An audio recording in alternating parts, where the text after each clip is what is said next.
So the next speaker is now Mike Holland, the COMEAP committee and the COVID group. Hello, Mike.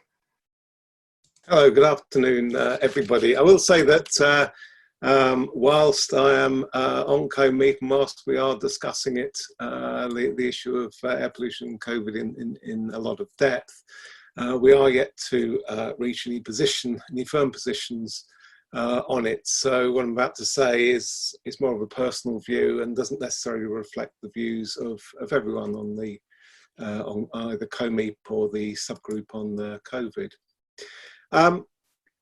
We started off by thinking of the potential links between air pollution and COVID, and I think less convincing links so far concern the transmission of disease, links with particle dispersion, as Kath Noakes referred to earlier on.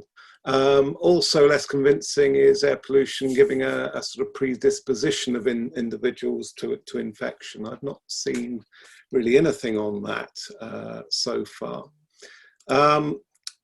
More convincing is considering synergistic effects on the severity of disease, which is entirely logical. And I think that can already lead to some robust policy recommendations.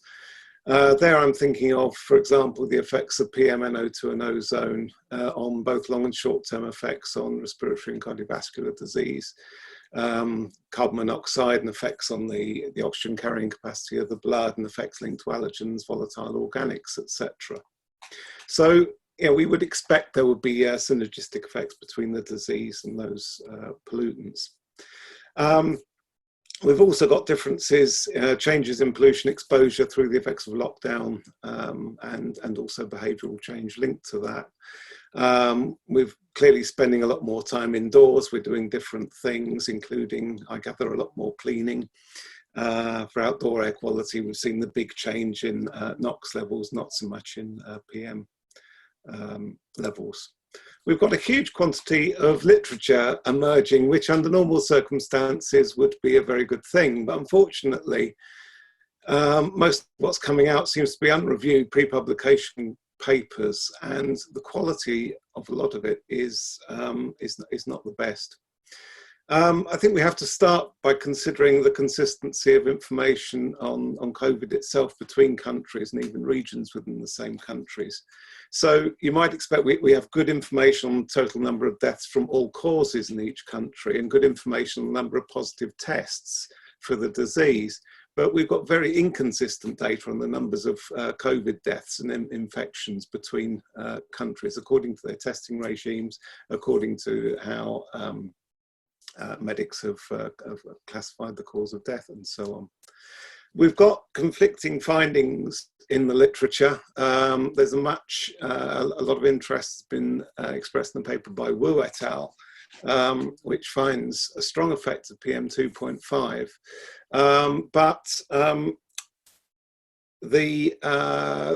that effect has reduced markedly as in different successive versions of the Wu et al. Paper, as other variables have been brought into account. A paper by Liang et al. That's now circulating finds a strong link with NO2 but not PM 2.5, so contradicting the Wu et al. Paper. And in all of these papers there seems to be very variable accounting of other variables, be it size of population, age, housing conditions, underlying health status, etc. So there's a lot of problems in this rush to publish at the moment. I've also seen some papers, Chen et al. Is one example, where people are comparing the estimated number of COVID deaths with estimated avoided air pollution deaths. And there's big problems in that work as well. The estimates of deaths may well not be comparable. And there's very different uncertainties in the quantification of the two sets of numbers. So there's difficulties there as well. So all in all, from what we're seeing in the literature, it's very hard to get a sort of clear impression of what's going on. For thinking about useful research ideas, I certainly think that looking at COVID outcomes and indoor pollutant levels and other household conditions is an area ripe for research in the coming months and years. On the effects of the pollutants themselves, there's a lot of, or there have been several intervention studies in the past on air pollution that have yielded some very, very good data where there have been sudden changes in pollution, as we've seen with NO2 in this case.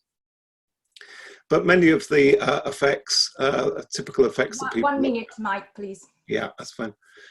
Many of the effects that people look at typically for air pollution, mortality and hospital admissions are going to be too confounded with COVID and behavioural issues. I think some other areas, NO2 and asthma symptoms as reported in asthma diaries, may provide more fruitful grounds for research on the effects of air pollution. Overall, I think there's a need for much more focus on policy consequences based on what we already know. What are the obvious things to do? Many of these can be no regret or win-win approaches. So the air pollution community and the COVID community could come together and actually be making these recommendations already. Things like checking, improving the indoor environment, basic checks on boilers comes to mind. Is the flame blue or yellow? Is there evidence of soot or condensation? Any of which would indicate poor combustion and potential for carbon monoxide emissions. Recommendations also on use of cleaning products, removal of moulds, etc. When it comes to outdoor air pollutants, we can also make, I think, very strong cases up for banning solid fuel use and bonfires, keeping vehicles away from schools, care homes, etc. So I think there is the potential for some pretty strong policy recommendations based on the information that we already know. And I'll stop there. Thank you.